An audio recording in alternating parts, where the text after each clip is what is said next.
Hello sir. तुम खड़े हो जाओ। आप, ये क्या हुआ आपको?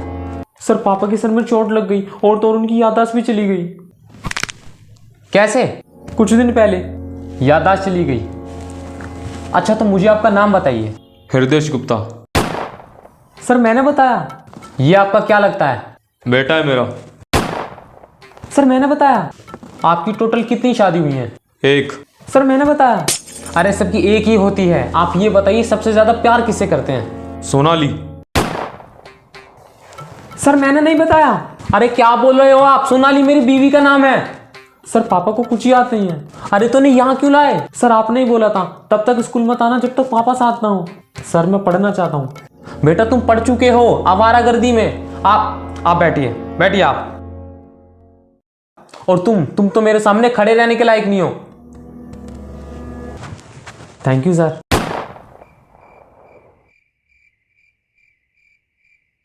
सर पापा का दिल मत तोड़ना। क्यों, कांच का बना हुआ है? नहीं सर बहुत मजबूत है। क्यों, पत्थर का बना हुआ है? मतलब सर बहुत नाजुक है। अरे नाजुक को क्या, रुई से बना हुआ है।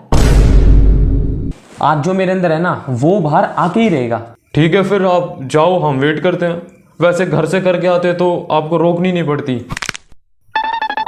अरे छोड़िए, आपको पता है कुछ दिन पहले ये स्कूल में फोन लेके आया था।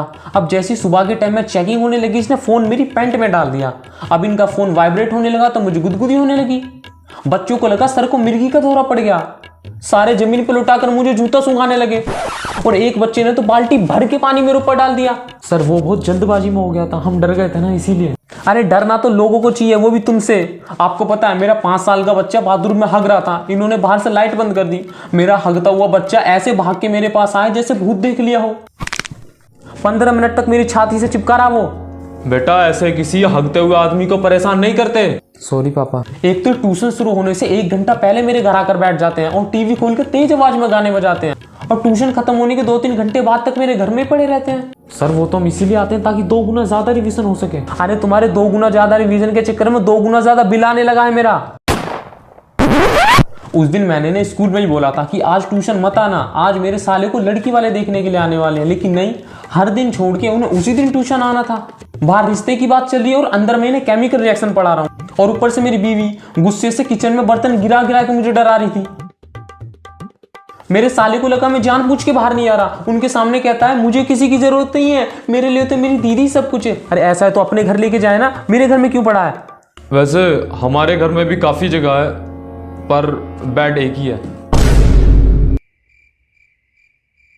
सर उस दिन तो आना पड़ा, अगले दिन एग्जाम था ना। अरे तुम्हारे एग्जाम के चक्कर में डिवोर्स तक बात पहुंच गई मेरी। और एग्जाम की कॉपी तो मैं तुम्हारी अब खोलता हूं। कुछ दिन पहले मैं इसकी आंसर शीट चेक कर रहा था। शुरू के 2 पन्ने भरे हुए देखकर मुझे लगा मेरी डांट का असर होने लगा है, मेरी आंखें नम हो गई। अरे पढ़ने के बाद पता चला ये तो पूरा क्वेश्चन पेपर ही छाप के आ गया। अरे बेटा तू तो बिल्कुल मेरी तरह है।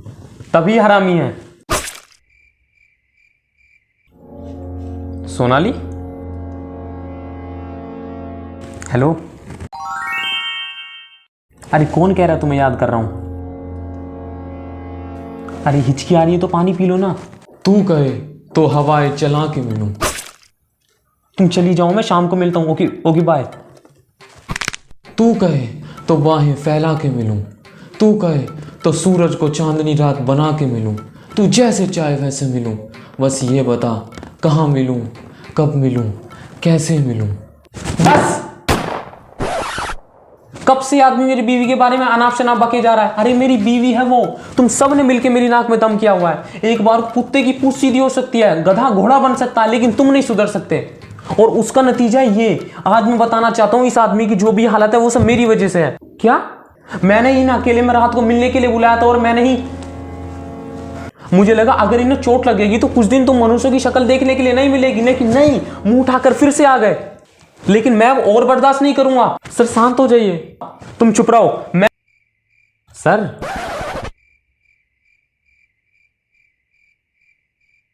एक तो जब इनकी क्लास में जाओ ये पहले से ही बाहर खड़े हुए मिलते हैं, तब मुझे एकदम वकील वाली फीलिंग आती है। पहले इनकी जमानत कराकर अंदर लेके जाता हूँ और फिर पढ़ाता हूँ। आपको पता है जब कोई टीचर इनकी क्लास में जाता है तो ये गाना गाना चालू कर देते हैं। कल भी जब मैं इनकी क्लास में गया तो बेटा कौन सा गाना गा रहे थे तुम, जरा पिताजी को भी गा के सुनाओ। नहीं सर। अरे इसमें शर्माना कैसा, ही तो डेली का काम है तुम्हारा। नहीं सर, वो बैकग्राउंड म्यूजिक नहीं है ना।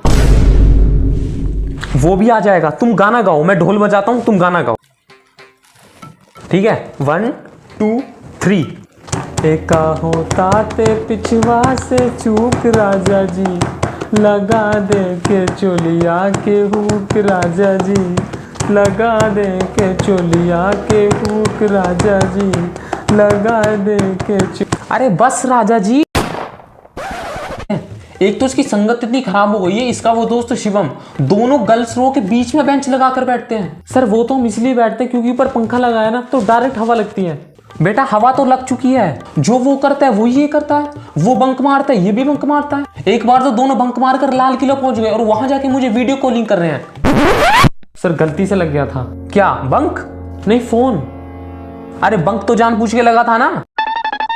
बेटा समय के साथ हर चीज जरूरी होती है, तो जब पढ़ाई का वक्त आएगा पढ़ाई भी करना। ठीक है पापा। अरे ये पढ़ाई का ही वक्त है, लेकिन मुझे क्या, आप जानते हैं आजकल ये लंच घर से नहीं लाते, बाहर से कभी बिरयानी कभी समोसे, और लाते भी मेरी बाइक से हैं। कितनी बार इन्हें मना किया मेरी बाइक लेकर मत जाओ, अरे कम से कम हेलमेट लगा लो, लगाते ही नहीं है। बिना प्रोटेक्शन के ही अंदर बाहर अंदर बाहर अंदर बाहर। एक बार तो मेरी बाइक ले जाकर कहीं पर ठोक दी, आगे पीछे दोनों टायर गायब कर दिए। अरे अपनी बाइक को ई रिक्शा में घर लेकर गया हूं मैं। मेरे पास तो प्रोटेक्शन है, तो यूज करना चाहिए था। एक तो स्कूल के पियोन से कितनी बार मना किया इन्हें बाहर मत जाने दिया करो, सुनता ही नहीं है। मुझे तो लगता है इन्होंने ही कुछ घोल के पिला रखा है, इनकी हर बात मानता है। मेरे लिए 1 गिलास पानी लाने के लिए 1 घंटा लगता है, लेकिन इनके लिए कोल्ड ड्रिंक ले आएगा स्कूल के बाहर से, वो भी रॉकेट की स्पीड से। इनसे पूछो तो कहते हैं सर हमारी तो भाई वाली बातचीत है। अरे 55 साल का है वो। इस हिसाब से तो मैं तेरा छोटा भाई हुआ। और उस दिन की बात तो मुझे अभी तक समझ नहीं आई। कुछ दिन पहले मेरी शादी की सालगिरह थी, इनको पता नहीं कहां से पता लग गया। पूरे दिन ये और इसके हरामी दोस्त क्लास में यही रिपीट करते रहे, आज तो डब्लू की खैर नहीं, आज तो डब्लू गया काम से। अरे अब तो बता दो क्या है डब्लू? नहीं सर। अरे पहली बार मौका मिल रहा है जवाब देने का, बताना। सर जाने दो ना। अरे बता दो क्या है ये डब्लू? जहां से आया है आपका बबलू। बबलू तो मेरे बेटे का नाम है।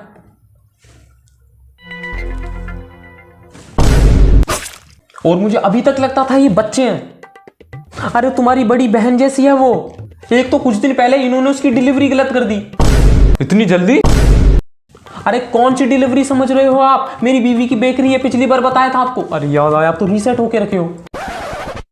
इन्हें 2 केक 2 अलग अलग जगहों पे देके आने थे। पहले केक पर लिखा था राजा बेटा, जहां केक देके आए हो और राजा बेटा की उम्मीद में नोनो बेटी कर चुका है उसका बाप। दूसरे केक पर लिखा था बिटिया रानी, जहां केक देके आए वहां बिटिया रानी 1 महीने पहले अपने आशिक के साथ फरार हो गई। एक ने तो फोन पे इतनी गंदी गंदी गालें दी है ना मेरे को, और दूसरा तो केक मेरे मुंह पे मार के गया है। सर मैं आपसे सब छोड़ दूंगा सर, मैं जिम्मेदार बनना चाहता हूँ। अरे जिम्मेदार तो तुम हो, मेरी बाइक के भी और मेरे घर के बिजली के बिल के भी। सर पापा को पिछले कुछ याद नहीं है।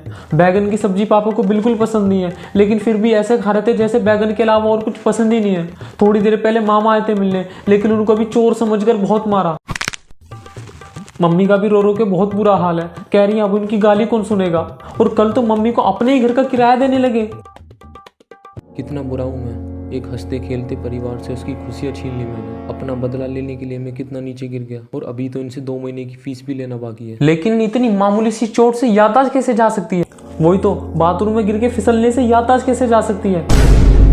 बाथरूम में गिरने की वजह से? कुछ दिन पहले जब पापा बाथरूम से बाहर निकले तो मम्मी ने पूछा सारे कपड़े धुल गए या फिर नहीं, तो फिर पापा ने कहा इतनी फिक्र है तो खुद क्यों नहीं धो लेती। थोड़ी देर बाद पापा के चीखने की आवाज़ आई, देखा तो पापा आधे बाथरूम के अंदर और आधे बाथरूम के बाहर पड़े थे, और तो उनके सर से खून भी निकल रहा था। लेकिन डॉक्टर ने बताया जहाँ पर चोट लगी वहाँ पहले से ही चोट लगी हुई थी, लेकिन पता नहीं कैसे। मुझे पता है। आपको कैसे पता? मैं वहाँ मौजूद था। कहाँ, बाथरूम में? नहीं, जहाँ इनको पहले चोट लगी। एक आदमी ने बड़ी होशियारी से इनके सर पे कांच की बोतल मारी और भाग गया। क्या? आपने उसे रोका क्यों नहीं? क्योंकि वो और कोई नहीं, मैं ही था। आपने क्यों किया ये? तुम्हारी वजह से। तुमने मुझे बहुत तकलीफ दी, कभी घर पे कभी स्कूल में, और ऊपर से ये भी तुम्हारे साथ शामिल हो गए। तुम सबकी वजह से मेरा परिवार मुझसे नाराज बैठा है। तुम्हारे रहते मैं शांति से नहीं बैठ सकता था, कुछ दिन के लिए सही, लेकिन तुमसे पीछा छुड़ाना था। और तभी मैंने सोच लिया कि कि अगर इन्हें कुछ होगा तो तुम कुछ दिन स्कूल या ट्यूशन नहीं आओगे। इसीलिए मैंने रात को इनको फ़ोन करके मिलने के लिए बुलाया और काला कम्बल ओढ़कर इनके पास गया और मौका मिलते ही कांच की बोतल इनके सर में मार के भाग गया। सुनिए, आप वो हैंडसम है ना जो मेरी सहेली को पसंद करते हैं? मुझे आपको उसके बारे में कुछ बताना है। आप अपनी आंखें बंद करेंगे? वो क्या है ना, मुझे हैंडसम लड़कों के सामने बोलने में शर्म आती है। ये तो मैंने आपको कॉल पर बोला था। इसका मतलब पापा की आताश आ गई।